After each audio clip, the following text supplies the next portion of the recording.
Good evening. As we continue our study of Proverbs 31, the verses for a virtuous wife, tonight I'm looking at verse 13. She seeketh wool and flax, and worketh willingly with her hands. And I'm reading this from a King James Version. I've read this a few times over the last few weeks, and I kept thinking it was talking about crafts, like handcrafts, knitting, cross stitch, latch work, crochet, all the artworks. But the more I read it, and I looked up the word flax, the more I'm meaning it to be a couple of different things. She seeketh wool, which I live in Texas, and so usually I don't wear much wool, but I do know that wool, when I have traveled, is for warmth. It's one of the go-tos for warmth and staying dry and helping in those kind of climates. Wool socks, wool scarves, wool jackets, wool shirts. I don't really have anything wool here. I used to, but it was actually really warm. And so I haven't worn anything in a long time that's wool. Flax is a plant, and the seeds from it, it has a lot of properties. And if you look up flax, I realized when I looked it up, that flaxseed oil, it has proteins, fiber, and omega-3 fatty acids. And there's I've bought the ground up flax seeds before, and I've bought a liquid that you keep refrigerated, and I've actually used that liquid more. It's supposed to be, I haven't used it in a few months, and reading this reminds me of how nutritious it is.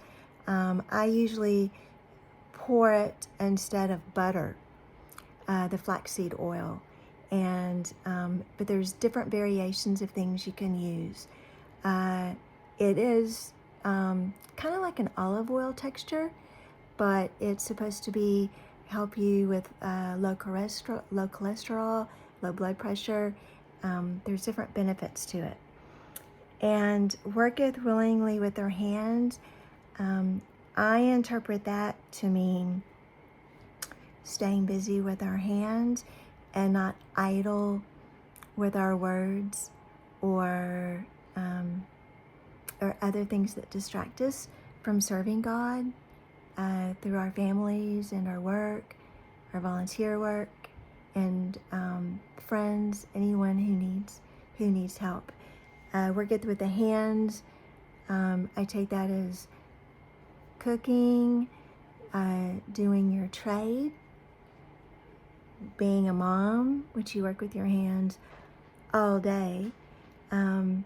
I don't watch TV very much. It's really, really rare.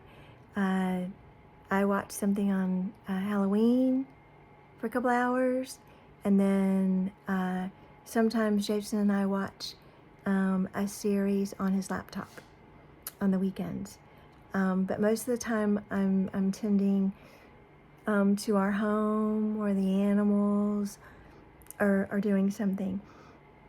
Now, I think the risk with that is we do too much with our hands and we get too busy, and that's not a good thing, working with our hands. So I think there's a balance there of it's exciting. I know right now in this time of season, I'm so excited about everything that's going on, the holidays. There's so many projects. We're doing lots of things, training, lots of things with your hands and legs. But it's important, I think, that somebody's right there for us as the significant other or partner, whatever role we have, to help us keep a balance in this. So I think this verse says a lot of things. We seek warmth, we seek health, and we seek to produce and serve, keeping that all in balance. Take care of yourself, and if you can, have a designated person to say, hey, you want to take a break? I remember when my 20-year-old son was about 1.5 or 2, he took my hand one day and sat me down on our staircase, and he just sat next to me. I'm like, what? You want to play? You want to go outside? And he just, sit down, Mommy. And I didn't understand it at the time, but I needed to sit down because I was trying to do too much. And so work it with your hands. Take a break, because I know a lot of us work until our hands just they can't work anymore. One thing about hands, one of my favorite verses from Montessori, Dr. Montessori, she says, the hand is the instrument of the mind. And I think that's beautiful. And I think our hands, we create and do so much with them. It's also important that we take care of them. Good night.